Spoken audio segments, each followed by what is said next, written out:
Hey guys, I'm Brandon. We're here at Easy Try Outdoors again. It's time for Top Bait Tuesday. I'm going to start with the crappie and like other stuff, non-bass baits.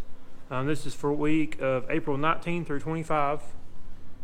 The number one selling bait, we sold 6 of them, was the Kalin's John Deere Green color. Kalin's 2-inch triple threat grub John Deere Green. So there's that, and that's the last one of those left. And then the second one we sold 4 of.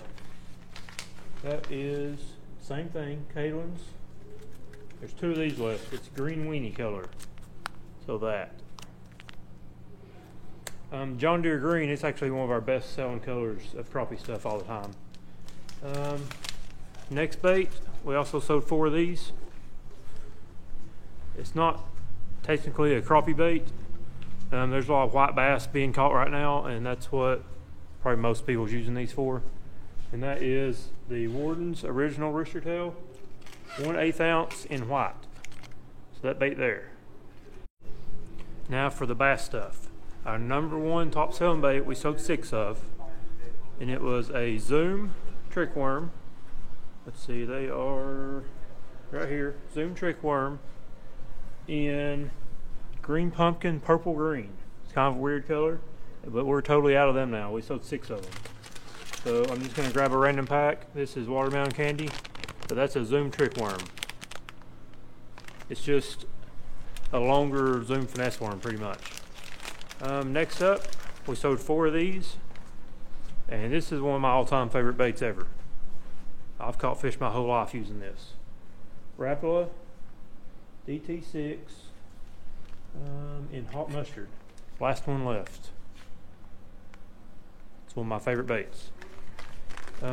Next up, it's a new bait we brought in this year. We don't even have them on the shelf yet.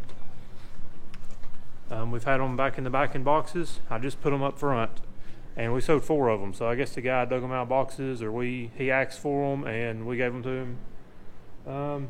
It is a Berkley Power Bait Pit Boss in green pumpkin. We sold 4 of those this week. So that's our top selling baits for bass. Now I'm going to show y'all how I would set up my rod and reel for these particular baits, and how I would set up the baits to use them. First up, Zoom trick worm, most likely on a shaky head, maybe Texas rig. I don't really use Texas rig stuff that much anymore for stuff like this. So I would use a shaky head, and I would probably go with, my favorite shaky head rod is a Dobyns Champion 703. Let's see, over here. Should be this one here. Yep. Champion 703 SF. These are awesome rods. They're $250 range. It's a 7-foot medium action. It's good for 3/16 to 5/8 ounces. And if you don't want to spend $250, good thing about Dobyns is they have cheaper options. You have your Fury. Let's see. It's a 663.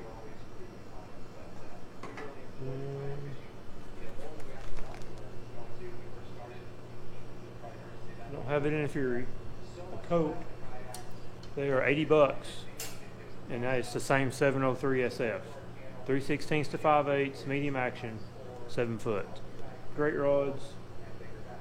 That's what I like to use, and I'll show y'all what a shaky head is. So the shaky head, you're going to want to use these style of hooks.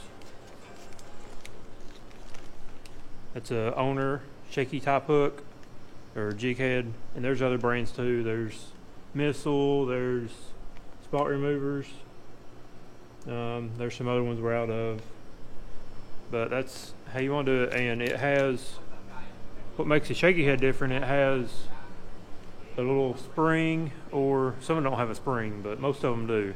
They have some kind of keeper to put your bait on the front of this hook.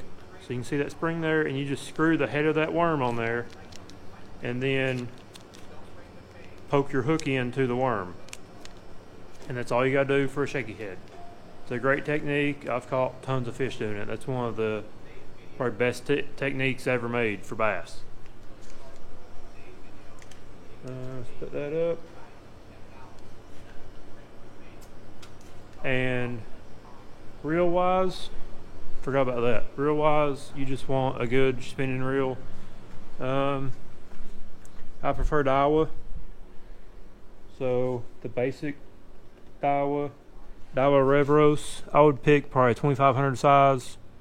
I have two of the Procyon. They're back there.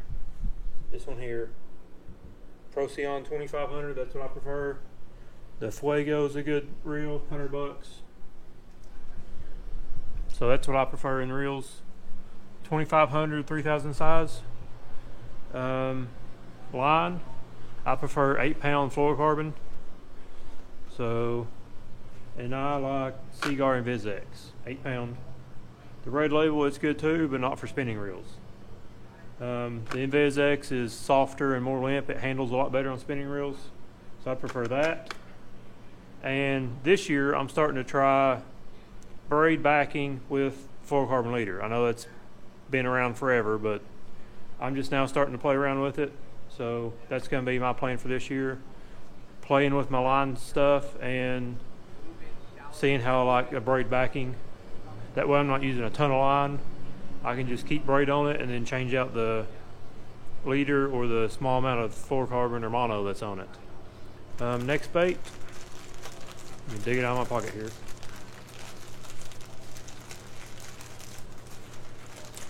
There we go. Rapala DT6 Hot Mustard. One of the best baits ever. One of my favorite. My preferred rod, that same 705 CB cranking rod. Here's a Fury, 120 bucks. Awesome rod. There's a Coat, they're 80 bucks. Love that rod. My dad actually prefers it on a spinning reel, or spinning rod and reel. And I would probably use that 703 just like the Shaky Head. That'd be a good rod for that. I prefer a bait caster, and I can still swing it good with the Dobbin 705. It's not too light. Reel wise, I use Daiwas also. I prefer the Daiwa Tatula. There's a CT, they're good. Or a CA80, they're aluminum for 100 bucks. But I prefer the Tatula 100s. That's what I've been using the past several years, and they're awesome. Never had a problem out of them. With that bait, I'm starting to use all high-speed stuff, like the 7.31 gear ratios. I'm using that for everything now. Used to, I would use like a 6.3 or even a 4.9 or 5.5, the real slow speed. Early in like late winter, early spring, the slower gear ratios may work pretty good, so you can just slowly crawl them crankbaits. But I'm gonna go with phone's ringing. Just took a phone call. So my shallow crankbait setup: 705 CB, 7.3-1. I prefer left-hand reels now. I'm starting to go to all that. Line, I would go. I like 10-pound line cranking, 10-pound Red Label. That's what I've been using. I started with P-Line CXX 8-pound. That's what I used to crank with back in the day. But now I do Seaguar 10-pound Red Label, and it works great. Never had a problem with it. If you want to go a little heavier line just to have stronger, to withstand stronger stuff, I would go 12 or maybe 15, but then you're going to cut down on how deep the crankbait dives. DT6, I'm going to be throwing it on little secondary points and stuff like that, or by the bank, going through rocks and trees and stuff like that. So you may want a little bit heavier line than 10-pound, but I've always had good luck out of 10-pound. That's about it on the cranking setup. Last we have the Berkley Pit Boss. It's a bait I've never used. I need to get some and try them out. They look pretty good. They look like they're really sleek and would go through cover very well, grass and trees and stuff like that. For me, this kind of bait, I'm going to be flipping it mostly. My rod for that, let's see, it's on this side. This is my all-around, do everything pitching rod. I can do a ton of stuff with this rod. If I had one rod left, I would pick this rod. Let's see, this here. Dobyns Champion Extreme HP 745C. This is their next to highest in line. It's a $350 rod, but it's awesome. It's 7.4, 3/8 to 1/2 ounce, and Magnum heavy. This is my all-around pitching rod, and I can do about anything else with it too, even smaller stuff. If you're gonna be like punching heavy mats and stuff, you're gonna want to go heavier. You're gonna go to like a, let's see, here's a Fury 805 flip punch. It's an 8-foot heavy rod. It's rated to 2.5 ounces. So if you're going to use that bait, flipping heavy mats, this is what you want. Another rod that would, if you don't want to spend $150 for the Extreme, you can go down to the Fury and get a 735C. That's that same 5 power.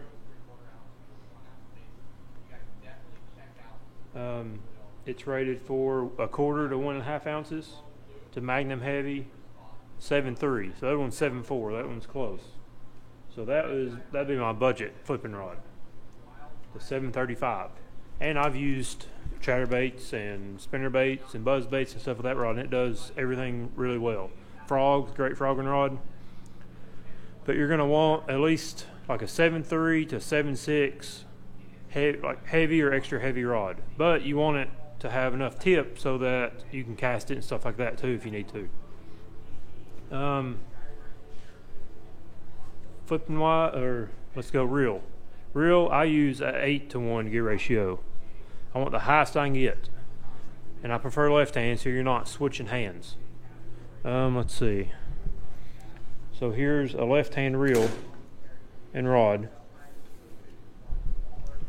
When you're flipping, you're going to be doing this, and if it's right-handed, you're going to have to take this hand off and switch to your left hand and start reeling with your right.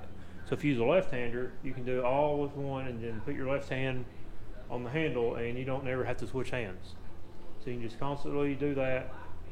And if a fish hits, as soon as it hits the water, you have your hands in the right spot to catch the fish. You don't have to be switching hands and you have the hand in the wrong place. So I prefer definitely a left hand for flipping. If you're gonna either that or learn to flip left-handed, so that, let's see, with a right hand reel, you'd be doing this. Learn to flip left-handed. And to me, that's a lot harder than just using a left-hand reel. And from doing this over the years, I'm actually switching to all left-hand reels because it makes more sense to use that. I use a Tatula 8-to-1 left hand for my flipping setup. Line-wise, I like 20-pound line. I've always used 20-pound Red Label, straight fluorocarbon. This year, I'm starting to use more braid, so I'm going 50 or, well, I'm going probably 65-pound braids, what I've got set up right now. So 65-pound braid, and if I want a leader, I'll go 20 or 25-pound fluorocarbon. Or actually, I'd probably go mono. Mono would work just as well. I'd probably go 20-pound mono, just as this leader. It gives you a little bit of shock, so it doesn't, I don't know, it has a little give to it, so it's just not straight braid. So I'm going to try some of that setup this year. Different line setups, that's going to be really my main focus this year. Let's see, we need hooks and sinkers. So for a hook for flipping, let's see.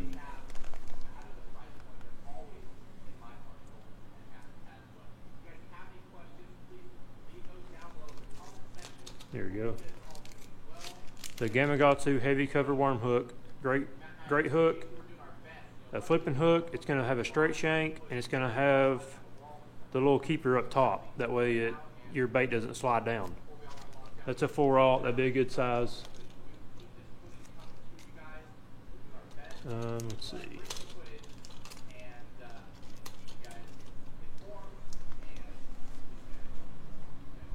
The Trocar Monster Flip, or here's a Trocar flipping. Let's see.